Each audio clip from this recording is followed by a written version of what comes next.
প্রিয় ছাত্রছাত্রীরা, আজকে আমি তোমাদেরকে এই ভিডিওর মাধ্যমে ক্লাস 9-এর ভৌতবিজ্ঞানের 2024 সালের যে রায়মার্টিন প্রশ্নবিচিত্রা দেওয়া হচ্ছে, সেই রায়মার্টিন প্রশ্নবিচিত্রাতে প্রথম পর্যায়ক্রমিক মূল্যায়নের স্কুল নম্বর 3 এবং পেজ নম্বর 262, সেখানে ভৌতবিজ্ঞানের যে প্রশ্নগুলো দেওয়া হচ্ছে এমসিকিউ ও এসিকিউ টাইপসের প্রশ্ন, সেই প্রশ্ন উত্তরগুলো নিয়ে আমরা আজকে এই ভিডিওর মাধ্যমে আলোচনা করব। ভিডিওটা শুরু থেকে শেষ অবধি অবশ্যই তোমরা দেখবে এবং চ্যানেল যদি নতুন হয়ে থাকে অবশ্যই চ্যানেলটাকে সাবস্ক্রাইব করে রাখবে পরবর্তী স্কুলগুলো প্রশ্ন উত্তর পাওয়ার জন্য। তো আজকে দেখো আমাদের যে 3 নম্বর স্কুল ভৌতবিজ্ঞানের 9-এর রায়মার্টিন প্রশ্নবিচিত্রাতে 3 নম্বর স্কুল হলো কি বনগাঁওন কুমুদিনী উচ্চ বালিকা বিদ্যালয়।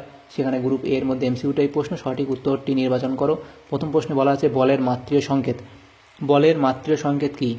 তো বলের মাত্রিয় সংকেত হবে এখানে অপশান বি সঠিক উত্তর হবে ml (10⁻²) অর্থাৎ অথবা m⁻1 l⁻1 10⁻²। অপশান বি হবে সঠিক উত্তর। নেক্সট প্রশ্ন বলা হয়েছে, দেখো কোনটি ভেক্টর রাশি? কোনটি ভেক্টর রাশি?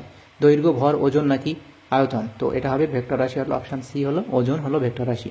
নেক্সট, দৈর্ঘ্য পরিমাপের সবচেয়ে বড় একক। দৈর্ঘ্য পরিমাপের সবচেয়ে বড় একক এটা হবে কি মিটার, আলোকবর্ষ, কিলোমিটার নাকি পারসেক? সঠিক উত্তর অপশান ডি, পারসেক।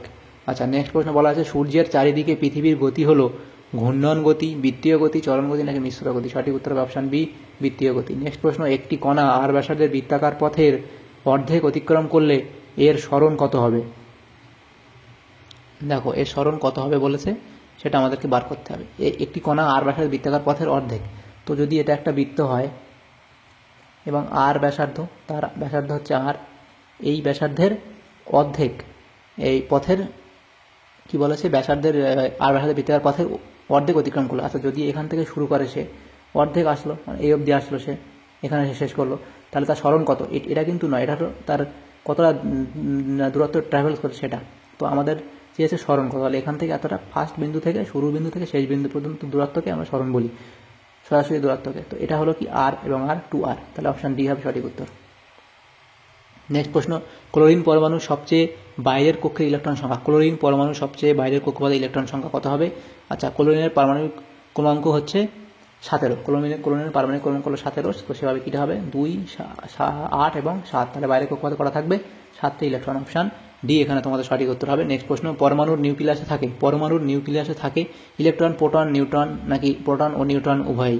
সঠিক উত্তর অপশান ডি, প্রোটন ও নিউট্রন উভয়ই। নেক্সট প্রশ্ন, 6 এবং A12 এর আইসোটোপ হলো, এর আইসোটোপ কোনটা হবে? এর আইসোটোপ হবে অপশান সি, অর্থাৎ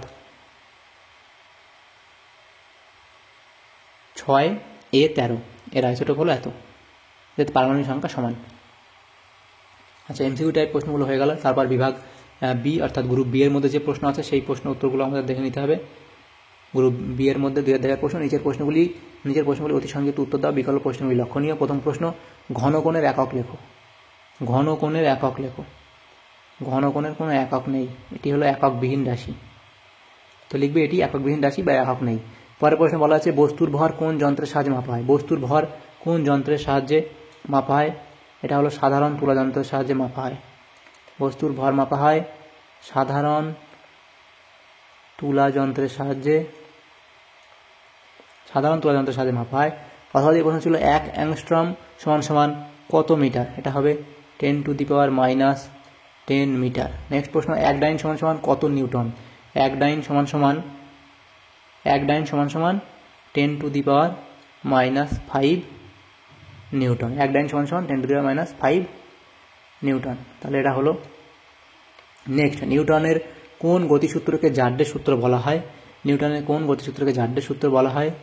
এটা হলো নিউটনের প্রথম গতিসূত্রকে জার্ডের সূত্র বলা হয়। দেখো 5 দাগের প্রশ্নে কি বলা আছে, রৈখিক ভরবেগের সংরক্ষণ সূত্রটি লেখো। তো এটা হলো 5 দাগের প্রশ্ন। ভর ও বেগের সমন্বয়ে কোনো গতিশীল বস্তুর মধ্যে যে নতুন গতীয় ধর্মের সৃষ্টি হয় তাকেই রৈখিক ভরবেগ বলা হয়।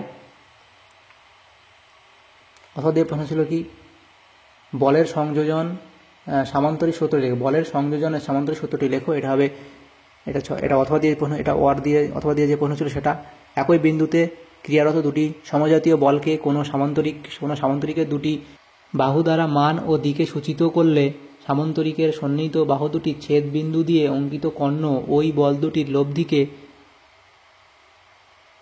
মান ও দিকে সূচিত করবে। এটা হলো সামান্তরিকের বলের সংযোজনের সামান্তরিক সূত্র। পরের প্রশ্ন 6 দাগে বলা আছে নিউটনবিহীন একটি মৌলের নাম লেখো। নিউট্রনবিহীন একটি মৌলের নাম লেখো। এটা হলো সাধারণ হাইড্রোজেন। নিউট্রনবিহীন একটি মৌল হলো সাধারণ হাইড্রোজেন, বা এটাকে আমরা প্রোটিয়ামও বলতে পারি। প্রোটিয়াম, সাধারণ হাইড্রোজেন বা প্রোটিয়াম। আচ্ছা, নেক্সট প্রশ্ন, ভর সংখ্যা ও পারমাণবিক সংখ্যার মধ্যে সম্পর্ক লেখো। ভর সংখ্যা ও পারমাণবিক সংখ্যার মধ্যে সম্পর্ক, সেটা আমরা কীভাবে লিখব? এটা হলো ভর সংখ্যা ইকুয়ালস টু কী হয়? প্রোটন সংখ্যা। প্রোটন সংখ্যা মানেই তো তার পারমাণবিক সংখ্যা, তো এখানে প্রোটনটা লেখার দরকার নেই, এটা আমি একেবারে পারমাণবিক সংখ্যা লিখে দিই। ভর সংখ্যা সমান সমান পারমাণবিক সংখ্যা প্লাস পারমাণবিক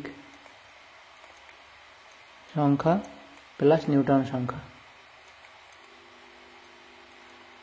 এটা হলো এদের সম্পর্ক। কথা দিয়ে প্রশ্ন ছিল ফসফরাস মৌলের ইলেকট্রন বিন্যাস লেখো। ফসফরাস মৌলের ইলেকট্রন বিন্যাস লেখো। ফসফরাস মৌলের ইলেকট্রনের বিন্যাস হবে 16, এর পারমাণবিক ক্রমাঙ্ক 16, তাই ইলেকট্রন বিন্যাস হবে 2, প্রথম কক্ষে 2, দ্বিতীয় কক্ষে 8টা এবং তারপরের কক্ষে 6টা। এটা হলো তার ইলেকট্রন বিন্যাস। তাহলে দেখো এই পেজেও যে প্রশ্নগুলো ছিল 164 নম্বর পেজে আমাদের 3 নম্বর যে স্কুল ছিল সেই স্কুলেরও MCQ এসএ টাইপসের প্রশ্ন সব 1 নম্বর দাগের প্রশ্নগুলো উত্তর করলাম। 1 নম্বর প্রশ্ন মানে প্রশ্নগুলোর উত্তর করে দিলাম। তো যদি ভিডিওটা তোমাদের সামান্যতম উপকার এসে থাকে তো অবশ্যই একটা লাইক করবে, এবং চ্যানেল নতুন হয়ে থাকে অবশ্যই চ্যানেলটাকে তোমরা সাবস্ক্রাইব করে রাখবে পরবর্তী স্কুলগুলো প্রশ্ন উত্তর পাওয়ার জন্য। Thank you, thanks for watching.